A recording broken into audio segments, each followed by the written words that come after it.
Assalamualaikum warahmatullahi wabarakatuh.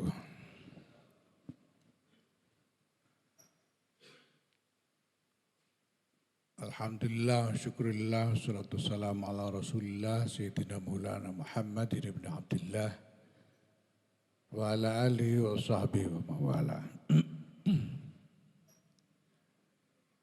Amma ba'd, para kiai, para alumni yang saya hormati, alhamdulillah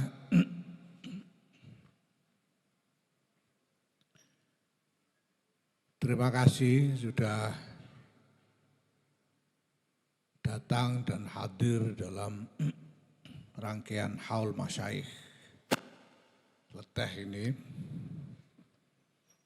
sehingga ikut menyemarakkan kegiatan-kegiatan di dalam Haul Masyaikh ini.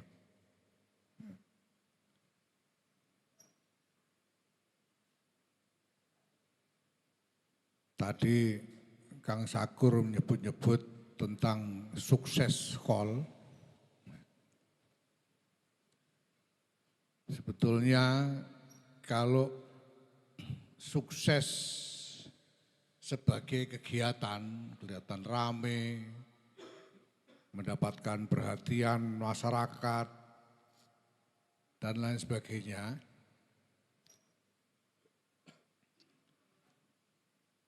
itu yang butuh itu bukan yang di-Hauli sebetulnya. Dan mungkin alumni juga tidak terlalu butuh sebetulnya. Yang butuh ya gus-gusnya ini gitu, supaya tetap dianggap sebagai keturunan orang-orang besar. Sehingga semakin rame Haulnya, gusnya menjadi semakin besar.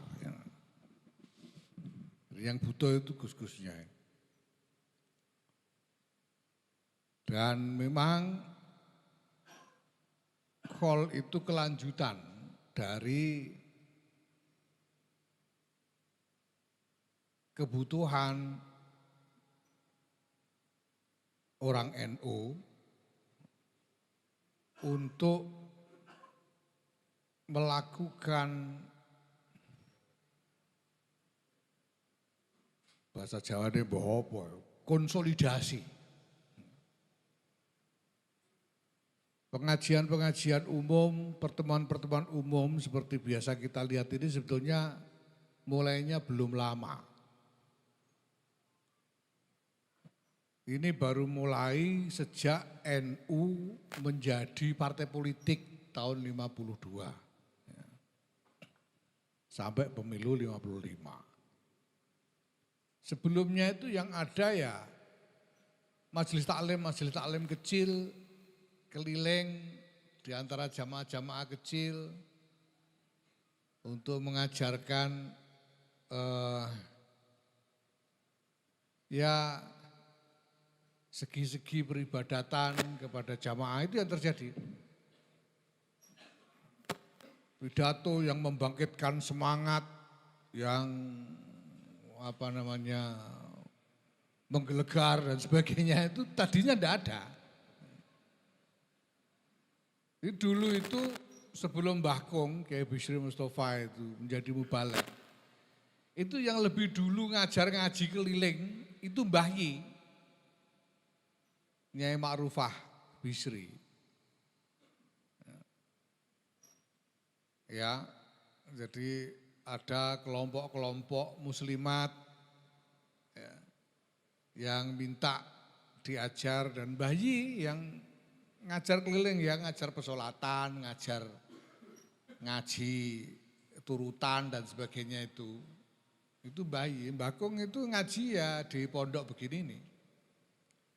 Baru ketika NU menjadi partai politik, nah, entah bagaimana Kiai Wahab Hasbullah ini lalu memerintahkan Mbah Bisri untuk jadi jurukam. Dan Mbah Bisri itu jadi Mbak Bisri sebelum jadi mubalek itu jadi jurkam dulu. Jurkam partai NU itu dulu itu. Makanya Mbak Bisri itu harus belajar serius. Memperhatikan pidatonya Bung Karno. Memperhatikan pidatonya Ki Agus Salim, orator-orator besar waktu itu. Bahkan memperhatikan dagelan-dagelannya Basio misalnya gitu. Itu untuk bahan menjadi jurkam. Ya, jadi Mbak Bisri bisa pidato begitu itu bukan gawan bayi itu latihan betul, gitu. Belajar dan latihan. Nah, ini kemudian dianggap berhasil menjadi cara untuk mengkonsolidasikan jamaah ini. Karena ketika jamaah berkumpul, kemudian mendengarkan seruan-seruan dari yang memberi ceramah, ya. Ini kemudian ada tumbuh rasa kebersamaan, tumbuh kesadaran mengenai masalah yang harus diperhatikan bersama, yang disampaikan oleh penceramah tadi, dan seterusnya. Itu namanya konsolidasi. Dan nyatanya kemudian persis NU berkembang karena ini.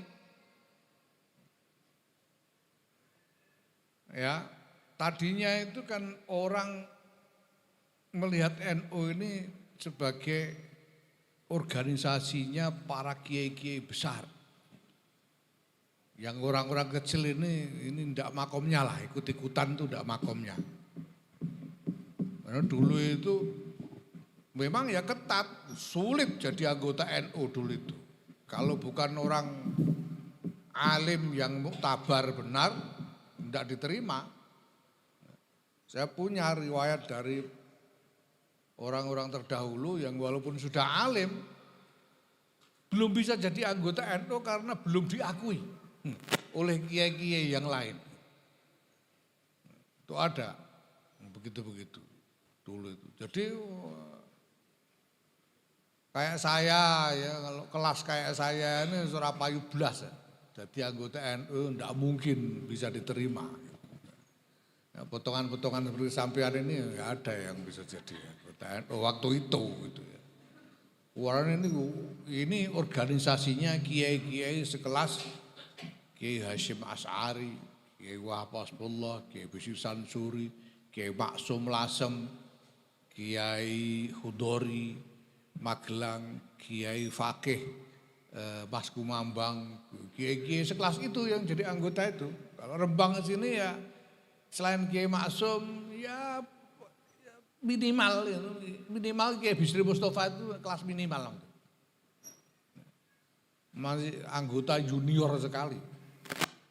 Belum bisa jadi anggota yang aktif beneran itu belum bisa. Sehingga orang-orang kayak kita-kita ini waktu itu cuma bisa ngelihat dari jauh saja. Yang penting ikut ngaji kiainya. Tapi begitu menjadi partai politik, orang ikut kampanye, ya, dibuat kampanye dulu istilahnya itu rapat akbar. Ya. Semua orang menjadi ikut bangkit semangatnya, merasa menjadi satu bersama-sama, ini sama-sama santrinya Kiai Bisri, sama-sama santrinya Kiai Maksum, bersatu semuanya. Sehingga NU yang tadinya itu sebetulnya merupakan identitas, merupakan atribut, merupakan haknya para kiai-kiai. Ya. Ini orang-orang awam ini jadi merasa ikut punya. Gitu. Wah, saya juga NU ini. Ya. Sehingga NU meluas secara sangat cepat sampai sekarang. Nah karena melihat bahwa ini efektif, maka lalu di luar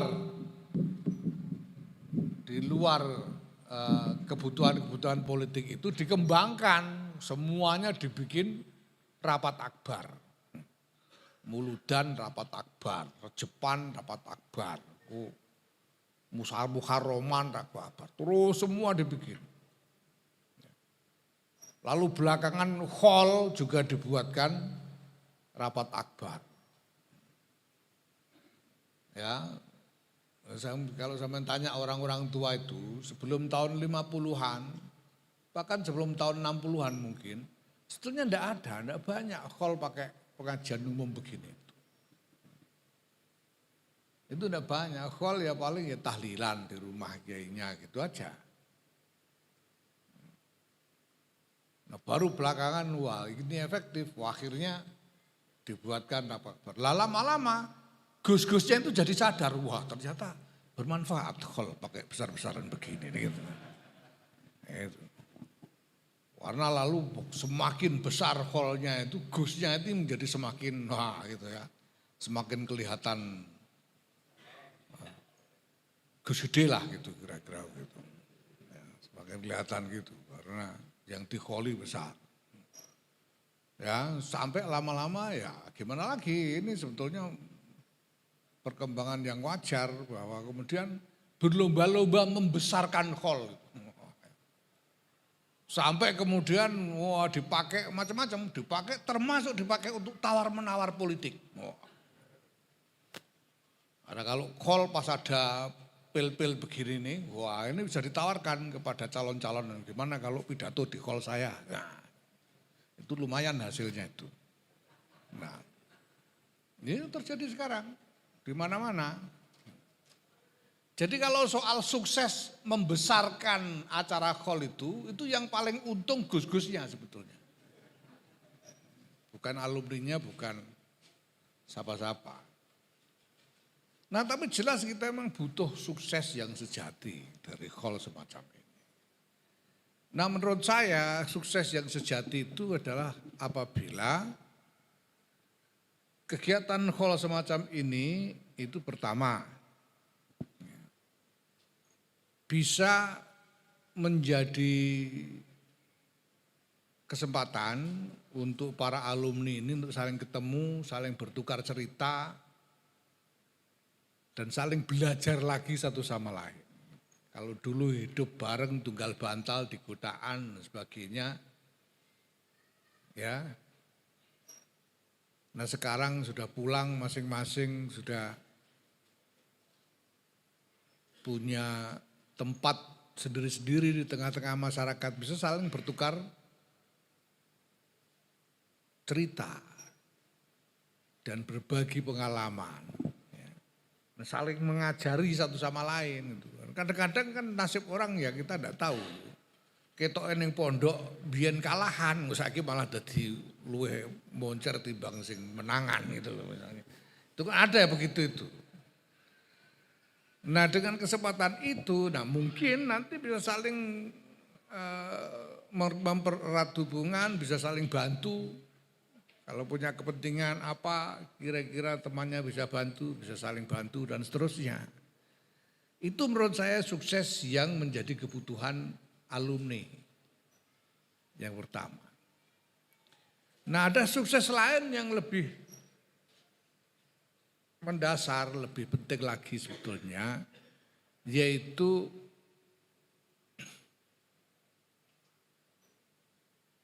pembaruan ya, diperbaharuinya, disegarkannya kembali dan diperkuatnya hubungan ikatan ruhani. Hubungan ikatan ruhani antara kiai, antara santri-santri ini dengan kiainya. Itu justru yang pertama-tama sukses yang sebetulnya persis menjadi kepentingan kita semua. Ya. Karena sampean ngaji di sini tuh, sampean ngaji kepada Kiai Khalil, ngaji kepada Kiai Bisri, ngaji kepada Kiai Mustafa, ngaji kepada Kiai Adib. Sampean itu kan mengambil agama. Ini sampean itu yang sampean ambil dari sini itu agama. Karena ilmu yang sampean pelajari di sini itu agama. Ala inna hadzal ilma din. Makanya ada perintah fanzuru amman ta'khuduna dinakum. Sampean ngambil agama, ini soal nasib sampean di akhirat loh ini. Sampean ngaji di sini, menerima pelajaran dari kiai-kiai sini, sampean pegangi, sampean amalkan itu untuk apa? Kan untuk selamat dunia akhirat toh.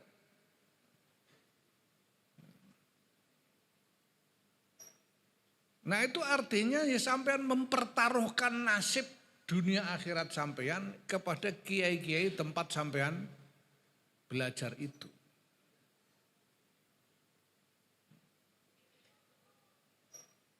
Jadi selamat atau ora selamat, iku apa jare slamete kiai ini. Kiai ini ora slamet dia buar ora slamet kabeh ngono ae. Nah kita ngaji kepada kiai itu karena kita punya keyakinan bahwa kiai ini memang pembawa agama yang muktamad. Karena punya sanad yang muktamad dan punya asar yang muhakkak, yang nyata-nyata bisa dilihat bahwa beliau-beliau ini memang pembawa-pembawa agama yang bisa dijadikan sandaran, kan itu.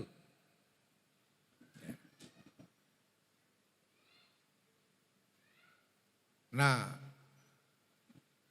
kesempatan hall semacam ini ya sebetulnya sih sampai tidak datang juga, asalkan muwadzobah misalnya hadiah Fatihah, tahlil itu secara rutin, ya insya Allah bisa terus memperkuat itu.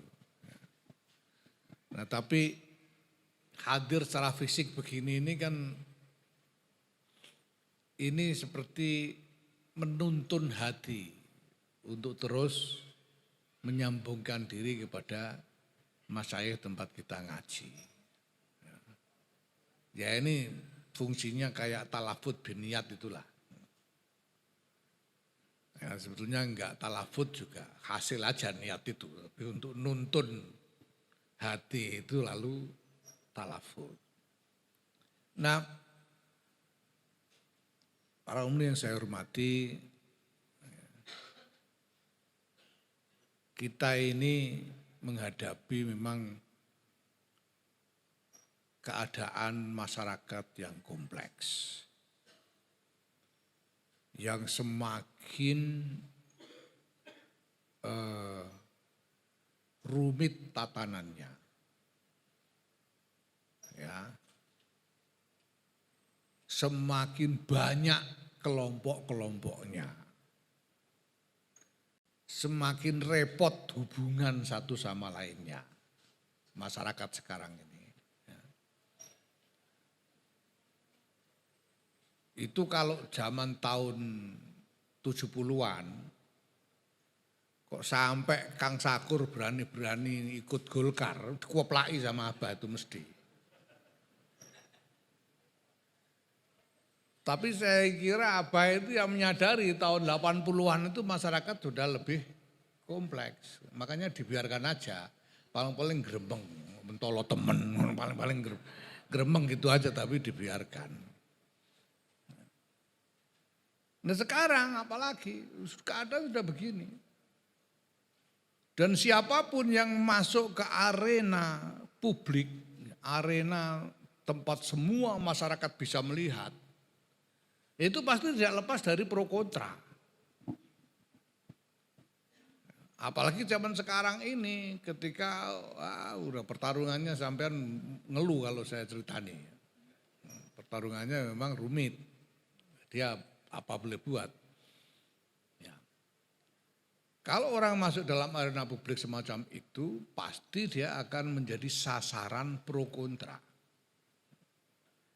Orang yang kepentingannya sama atau sesuai, itu pasti memuji-muji. Orang yang merasa dirugikan, mencaci maki, itu biasa.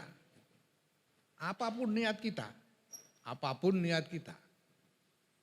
Ya. Maka ya enggak usah diambil hati kalau ada yang ikut-ikutan misuh-misuhi saya misalnya gitu ya. Itu enggak usah. Memang begitu tuh masyarakat sekarang ini. Apa boleh buat? Arena publik itu gampangannya panggonan gelut lah.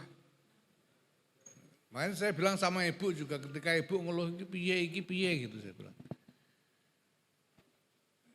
Ya saya bilang sama ibu pun anjenengan betul saya melok ndelok saya. Saya bilang gitu. Pancen ini panggonane gelut nih. Nggih nasibe jenengan duwe anak tukang gelut kabeh ngeten iki. Saya bilang gitu. Jenengan ndongakno mawon mboten usah ndelok gelute. Lah iya kok mentolo temenan empun nah niku isine donya. Jenengan kan ndelok niku kakean mangkel karo wong, karo kakean mangkel karo wong niku marai abri-abri donga saya bilang. Saya bilang gitu. Lah anu di-share ning grup. Wong ora usah melok grup dal mawon aku. Lah iku grup sekolahan biyen grup apa mawon medal ra ampun mboten usah melok grup. Lah aku admine jare mereka repot itu. Repot ini. Ya gimana lagi begini. Ya saya bisa memahami ibu ya mesti ikut deg-degan jeneng anake dipisui mesti melu mangkel dan sebagainya gitu. Tapi mangkel itu percuma. Saya sendiri sudah ya paling enggak nyaris enggak bisa mangkel sudah gitu. Karena percuma dimangkeli apa-apa gitu loh, anane ngono. Yang pertama, yang kedua itu orang yang misu-misu itu karena kepentingannya sedang tidak sesuai. Nanti kalau pas kepentingannya sesuai, balik dia jadi memuji-muji gitu. Itu begitu dunia ini sekarang ini, jangan kaget. Dan enggak usah diambil hati. Saya sudah menyadari ini sejak awal ketika saya akhirnya, jadi saya sebelum nyalon ketua umum saya pamit sama Lek Mus, Lek kula ajeng maju calon ketua umum Lek. Lah niatmu apa? Lek Mus, nggih kula niati nglamar pendamelan. Kula niati nglamar pendamelan nggih kula jelasno kok kalau cabang-cabang ini pekerjaannya ini. Jadi saya maju jadi ketua umum PBNU itu, jadi calon ketua umum itu saya bilang ke cabang-cabang, saya ngelamar kalau boleh sampean mau terima, saya ngelamar jadi ketua umum untuk mengerjakan pekerjaan ini. Saya sebutkan pekerjaannya. Kang Sakur ingat itu kan, saya pernah datang dia waktu saya kampanye ketua umum itu dulu. Saya jelaskan, saya ngelamar pekerjaannya ini. Sudah saya sampaikan. Dan saya sudah kasih disclaimer, saya kasih peringatan awal. Lah nanti kalau sampean milih saya dan saya jadi ketua umum beneran cabang-cabang ini cabang-cabang ini nanti akan tambah capek, tambah pusing. Saya bilang begitu. Itu sebelum muktamar udah saya bilang gitu. Iya kan? Saya udah bilang gitu. Kalau sampean pilih saya dan saya jadi ketua umum beneran, itu nanti cabang-cabang akan lebih capek, akan tambah capek, tambah pusing.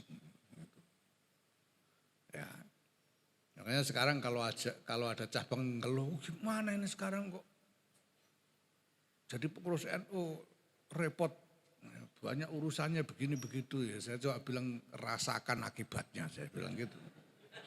Kalau sudah saya kasih tahu sejak awal kok salahnya sendiri. Gitu. Nah kalau sampean dulu muktamar ndak ikut milih saya bilang ya nasib sampean sudah ikut kena akibatnya.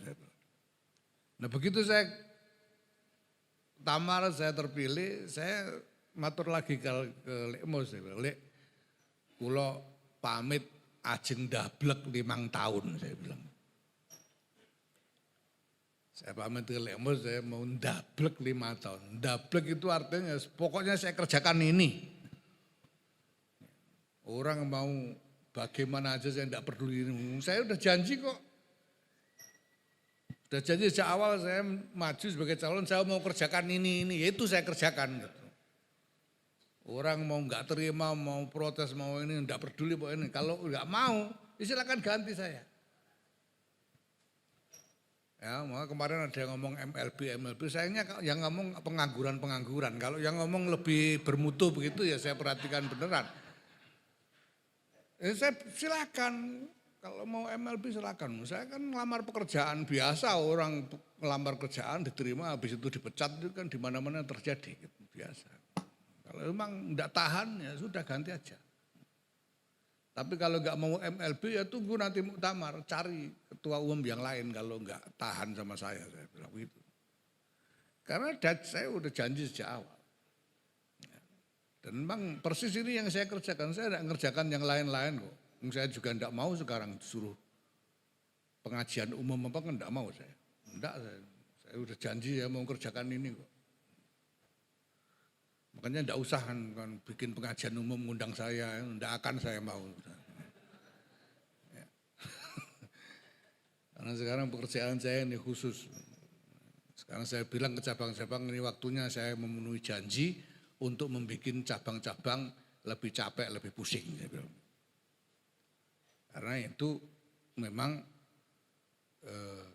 yang saya lamar itu pekerjaan itu, bukan pekerjaan yang lain. Nah kalau sudah itu ya sudah. Saya tidak terlalu pikirkan lagi orang mau berkomentar apa, orang mau. Sekarang itu saya ngomong apa aja bisa dipakai.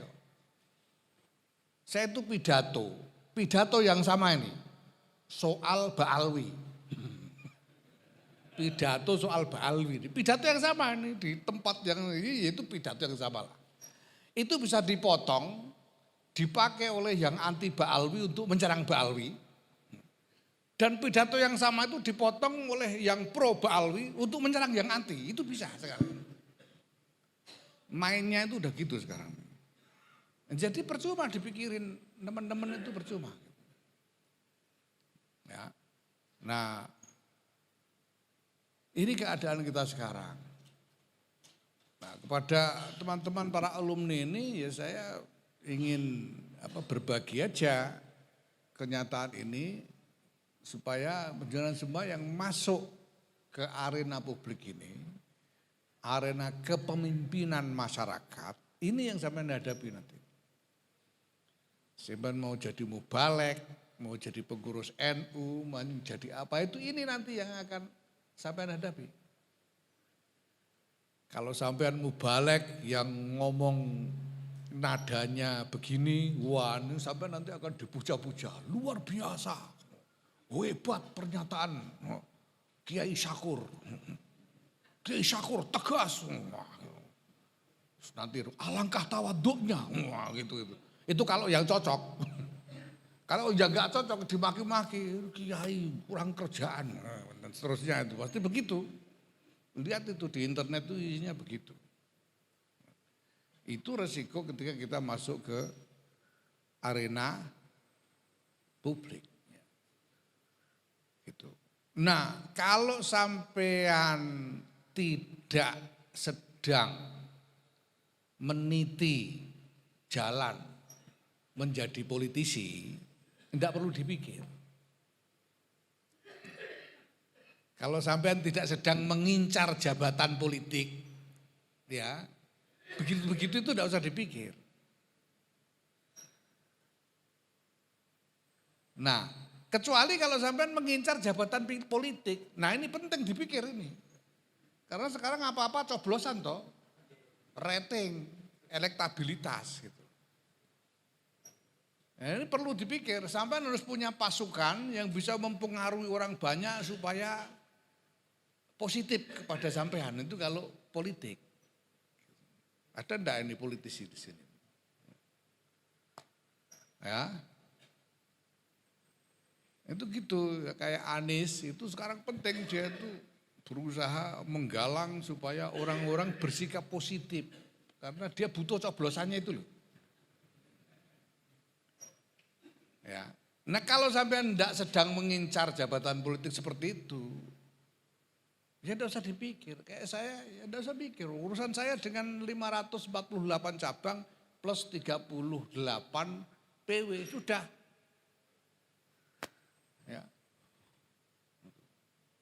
Wong limpung arep geneman apa wae ora urusan aku.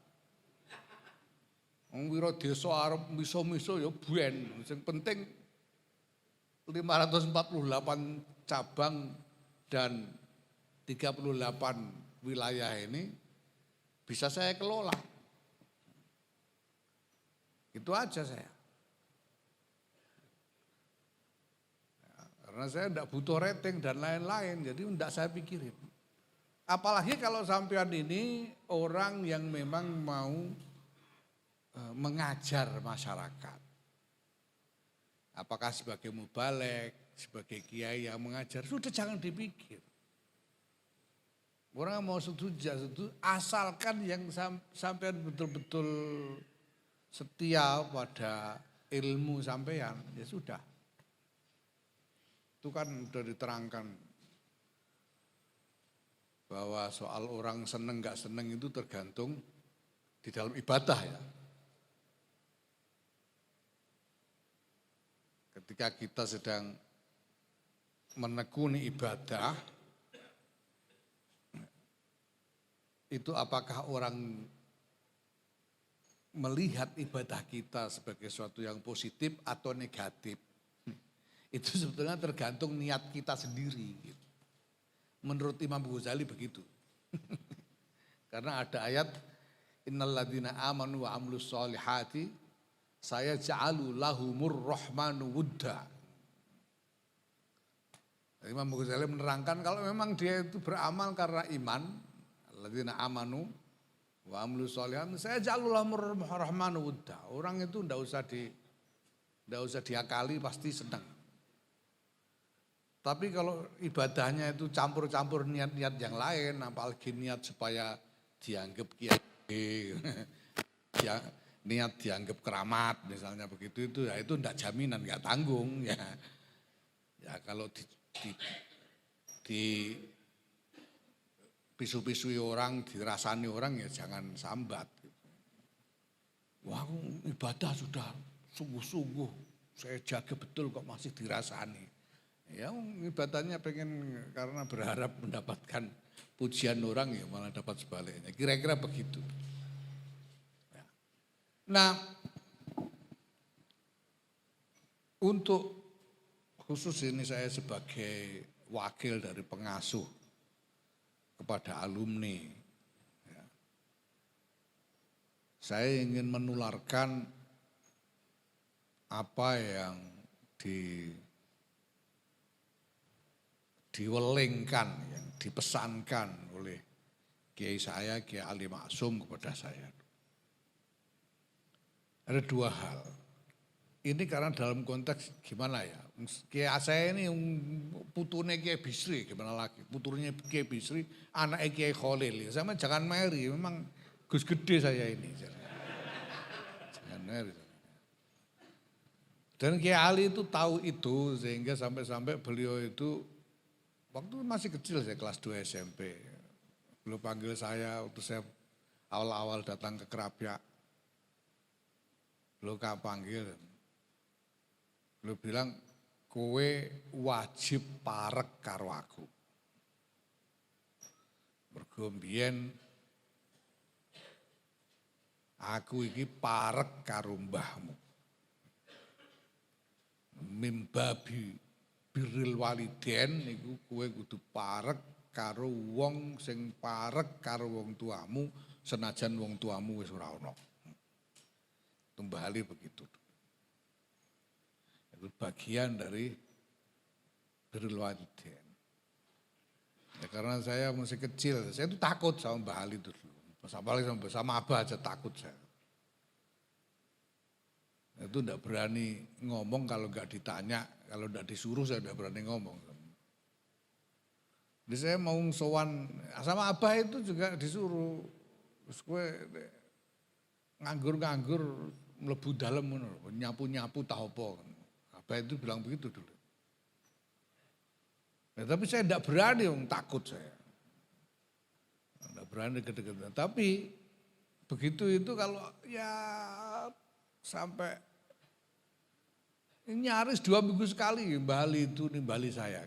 Nimbali itu ya cuma suruh duduk gitu aja. Tadinya itu ditanya, saya kan Sorogan. Mbah Ali itu, wis ana sing ora mudeng apa ora Soroganmu. Nek ora mudeng takokno kene apa, durung mudeng kowe. Ya saya enggak berani diam aja. Enggak berani. Akhirnya saya itu di kamarnya Mbah Ali itu ya duduk, diem aja itu bisa sampai sejam 2 jam sebelum dibebaskan itu. Bali itu ya nulis macam-macam itu saya cuma diem aja gitu.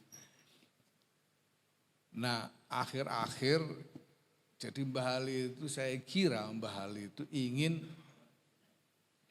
saya tumbuh dan masuk dalam arena kepemimpinan masyarakat. Kira-kira begitu, kira-kira.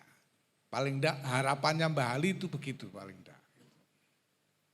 Kenapa? Ya karena gimana ini Gus Gede, anaknya Khalil Bisri, cucunya Bisri Mustafa kan gitu kan, kira-kira begitu. Maka Mbah Ali itu kasih pesan penting. Yang pertama, jangan berani-berani menyelisihi Sawadul A'zam. Maksud Sawadul A'zam itu Sawadul A'zam minal ulama. Jangan menyelisihi Sawadul A'zam minal ulama.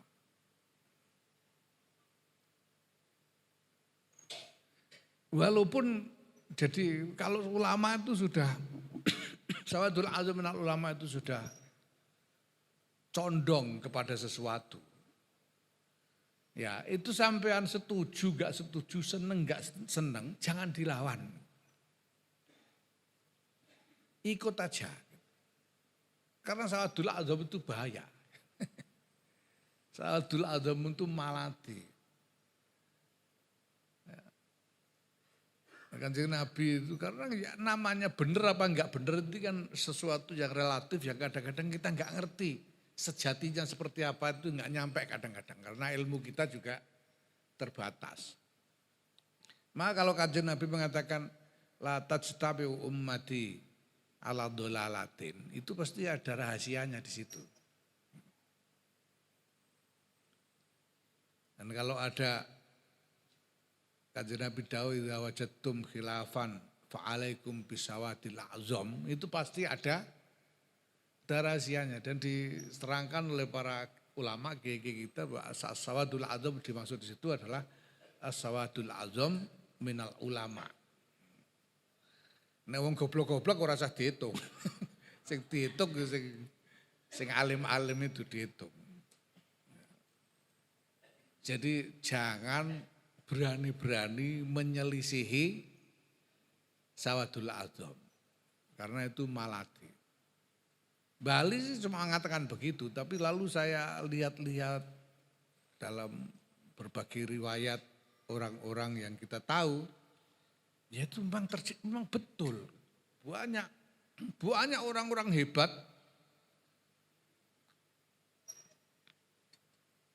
yang luar biasa, tapi kualat kepada Sawadul A'zam. Itu banyak terjadi dalam sejarah. Nah, itu satu. Sebelum saya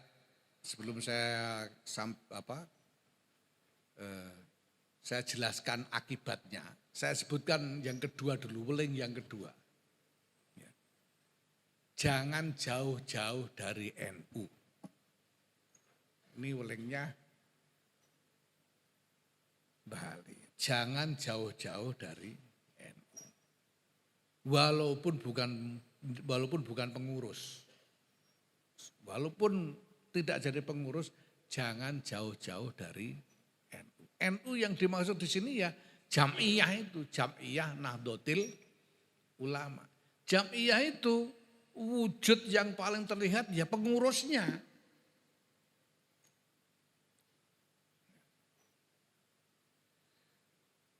Jangan jauh-jauh dari NU. Walaupun mungkin kita nggak cocok sama pengurusnya ini. Sebetulnya ya nggak enak saya ngomong begini, wong saya ketua umum. Tapi wong saya ya ini cuma nyaman saya berbagi pesan Mbah Ali aja. Berbagi pesan.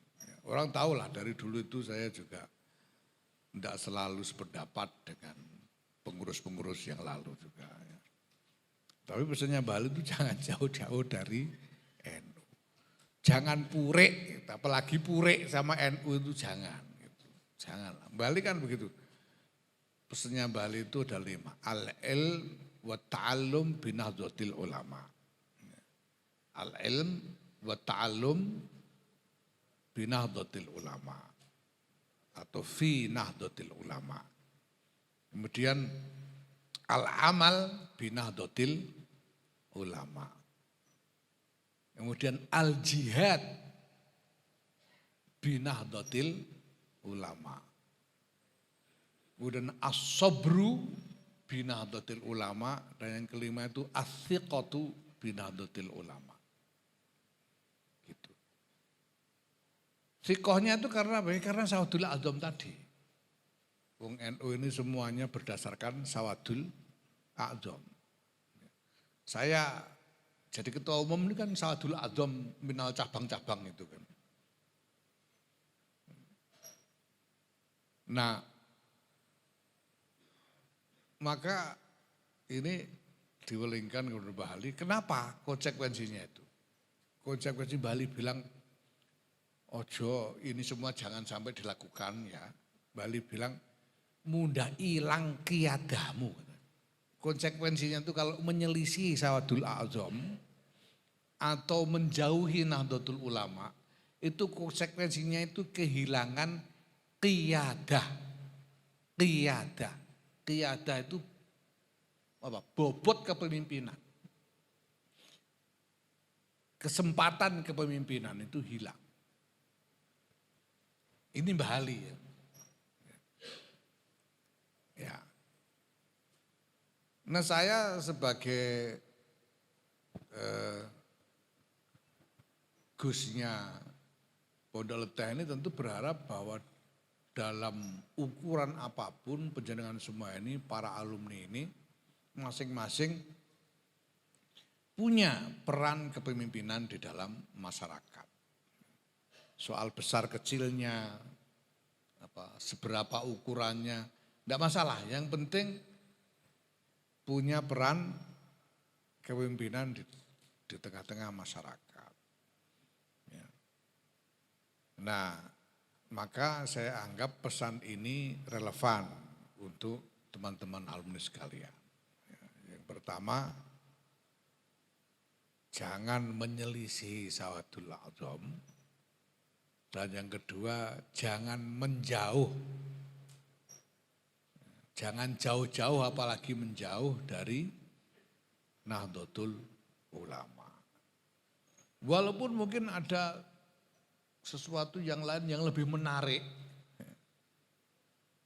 Ya, saya waktu itu sempat begitu. Dipanggil sama Mbak Ali karena saya mengerjakan sesuatu di luar NU yang saya merasakan menarik sekali. Saya senang. Terus Mbak Ali, ojo NU nesek iki lho. Sepiye carane supaya kowe iso ngewangi NU. Itu Mbah Ali. Jadi ya sekali lagi saya ucapkan terima kasih karena kehadiran alumni ini telah menguntungkan saya sebagai Gus di sini. Ya. Dan saya juga ya insya Allah tulus ikut mendoakan mudah-mudahan ikatan ribat ruhani kita dengan para masyayikh kita terus terjaga dan semakin diperkuat dan kita sungguh-sungguh nantinya akan memperoleh bukti kegembiraan di hadapan Allah Subhanahu wa taala berkumpul dengan para masyayikh yang kita cintai dan bersama-sama dengan usulihim minas sholihin ya sampai dengan hadrat